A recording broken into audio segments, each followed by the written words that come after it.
Hey everybody, Dean Graziosi, multiple New York Times best-selling author, but even more importantly, a broke kid who found real estate over 22 years ago and became a millionaire in my 20s because of it, and I've gone on to teach hundreds of thousands of people to do the same thing. I have a place on this page for your name and email address for two really important reasons.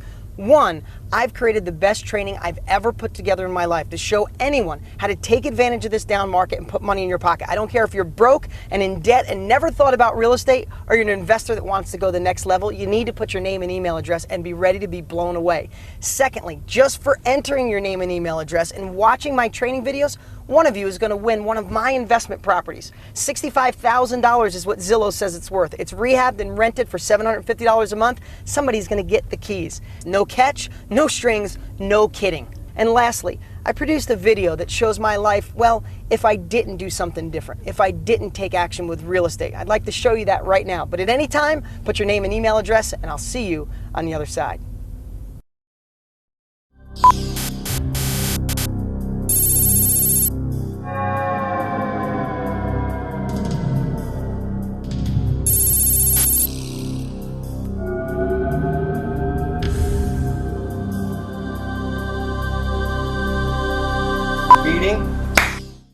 Is this thing on? Are we ready?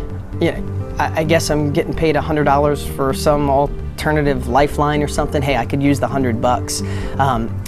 You know, they want me to tell my story real fast. I mean, it starts pretty much in 7th grade. I was in, special reading. Mrs. Thompson, she used to call me dumb pretty much every day, but they weren't so smart back then on dyslexia, and she thought I was dumb. Maybe I was, I don't know. But, in the early 90s, I think I had a shot to really do something different and maybe not be a mechanic. Not that being a mechanic's bad. I was going to get into real estate because I saw all the people in my little town with money were in real estate. So I got excited, but then my sister, who I trust, she sat me down and she said, Dean, stop being a dreamer, stick with what you know. But I'm a little stubborn, so I went and got a book anyway.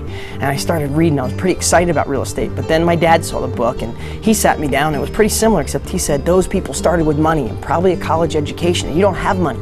You can't do it. But I have to tell you, I was still a little bit on the fence, but then I saw all the news. We were in a down real estate market. I mean, you look at, I kept this through the years. This is an actual New York Times from the early 90s. It said, big slide in housing prices, latest worry on Wall Street. And they were all over the headlines. So that's when I decided to stick with what I knew. Life's not that bad. I've gotten some raises through the years. I had really good health insurance.